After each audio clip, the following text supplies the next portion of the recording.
Assalamualaikum warahmatullahi wabarakatuh. Kali ini kita akan memulai pembelajaran perdana di produksi film dengan mata pelajaran yakni adalah sinematografi dasar. Nah, sinematografi dasar, banyak hal yang akan kita pelajari di sinematografi dasar di kelas 10, terutama pada KD yang paling awal ini, yaitu kompetensi dasar awal. Kita akan mempelajari tentang memahami perekaman ataupun gerak penghasil persepsi ilusi. Yang dimaksud di sini adalah kita akan memahami bagaimana mata menangkap pergerakan ilusi dari gambar ataupun dari persepsi visual yang ditransformasikan ke otak kita. Seperti halnya ketika kalian menonton sebuah film animasi, ketika menonton sebuah karikatur gambar yang kemudian dibuat menjadi sebuah gerak animasi frame by frame, di mana satu frame itu adalah satu gambar, dan ketika digabungkan menjadi 15 gambar jadi satu, kemudian kita gerakkan menjadi sebuah pergerakan animasi yang pergerakan 15 frame itu berbeda dengan apabila kita menggambar dengan menjadi 24 frame, maka pergerakannya ada lebih jelas, lebih bagus, lebih smooth pergerakan animasinya, gambarnya itu dengan 24 frame atau 24 gambar. Di animasi itu sangat banyak dibahas ya, dimana 15 dan 24 frame. Nah, kalau di persepsi video, di persepsi visual, terutama di bidang televisi dan film, kita akan mengenal istilahnya, namanya adalah persistent of vision. Persistent of vision ini merupakan dasar di mana gambar kemudian ditangkap oleh mata dan otak kita sehingga menghasilkan sebuah persepsi visual.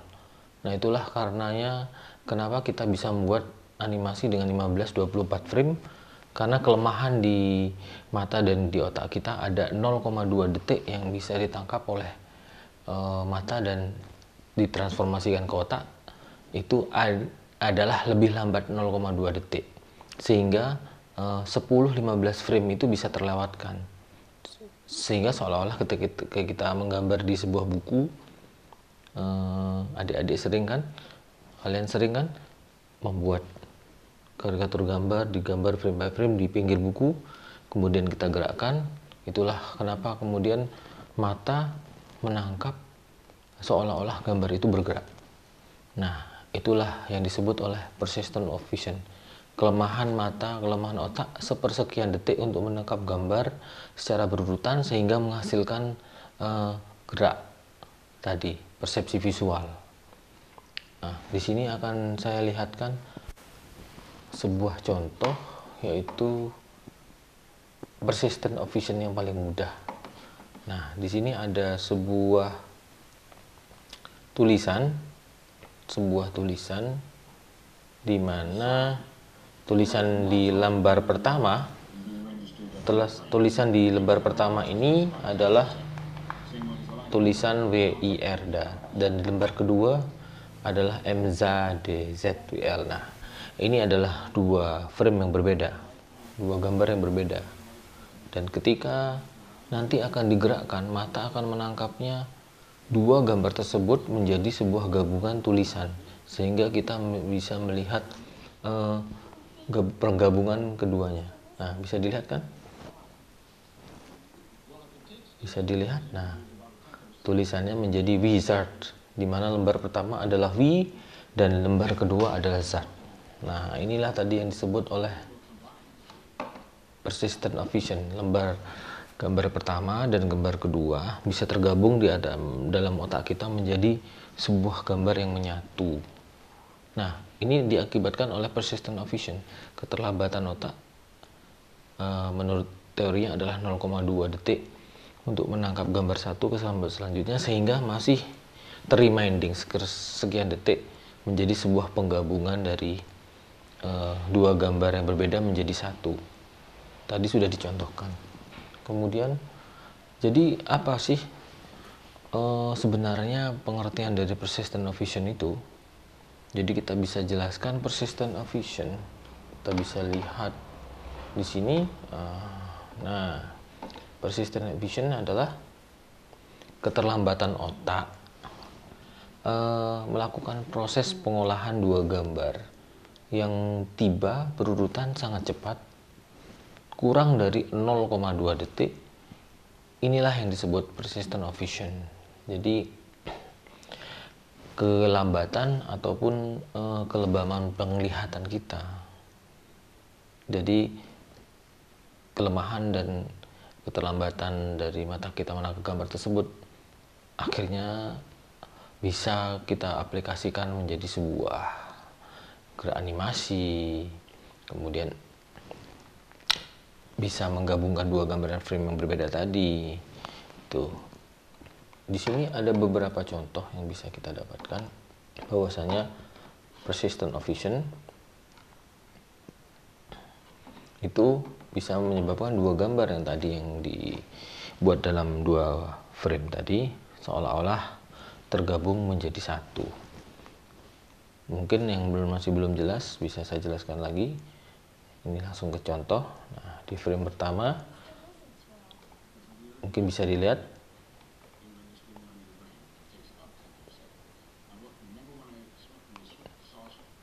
Nah, di gambar yang pertama kita melihat tulisannya adalah, frame pertama adalah M, dan di bawah yang biru ya, WL.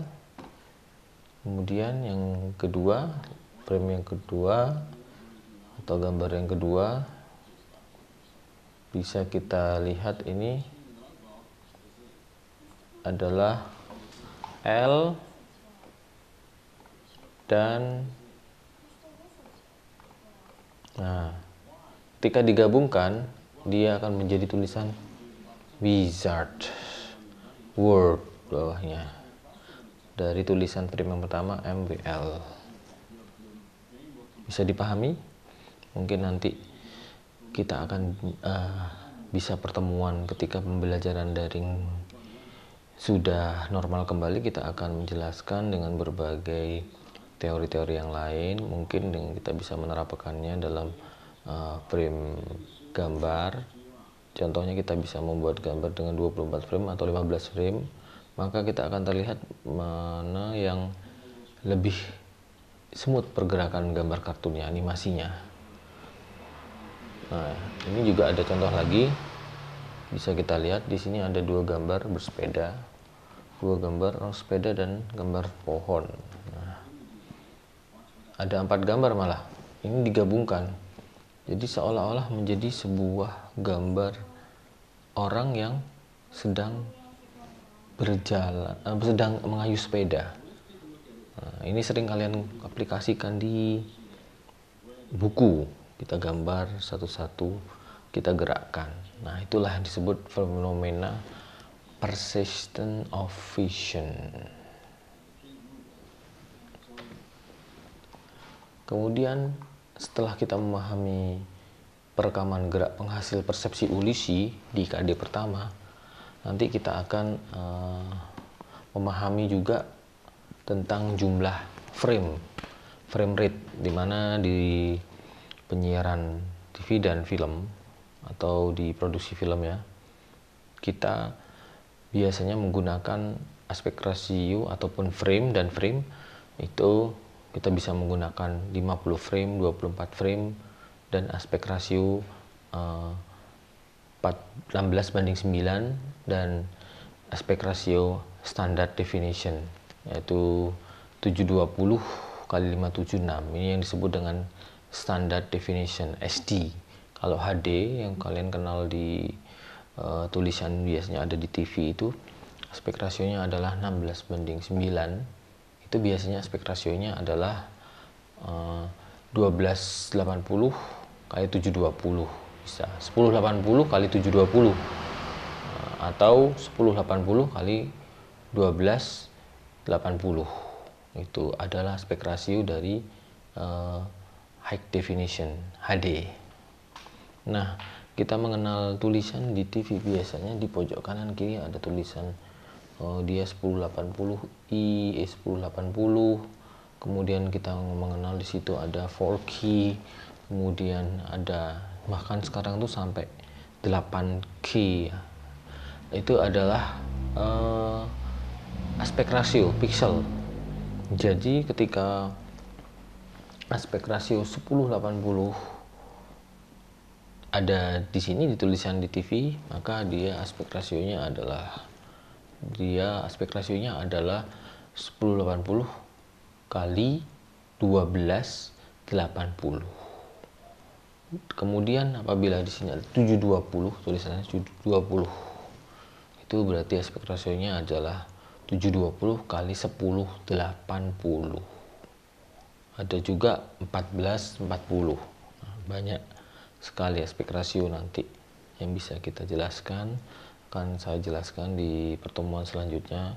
Mungkin tadi kurang jelas, tapi akan lebih jelas lagi di pertemuan KD selanjutnya. Kita akan membahas tentang perekaman di sini. Kita akan membahas tentang memahami jumlah frame, kemudian memahami tentang frame rate per second.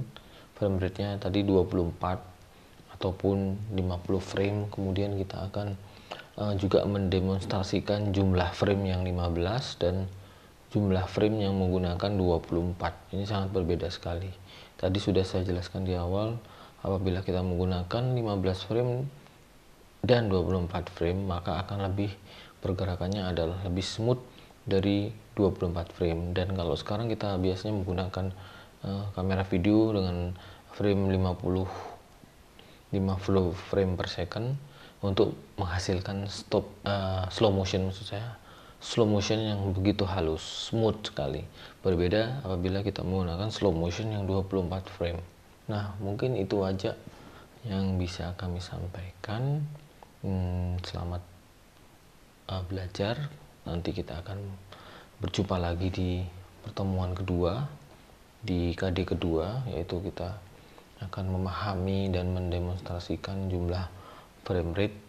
Kemudian kita akan memahami tentang shot size, pergerakan gambar, dan kamera movement. Kamera movement di sini adalah pergerakan gambar. Kalau shot size itu adalah ukuran gambar. Nah, yang terakhir di KD yang pertama sinematografi dasar, ya ini adalah mengetahui jenis kamera ya. Kemudian kita akan memahami juga anatomi dari kamera. Dari kamera itu anatominya ada lensa, kemudian ada main body, ada kepala kamera, ada VCR.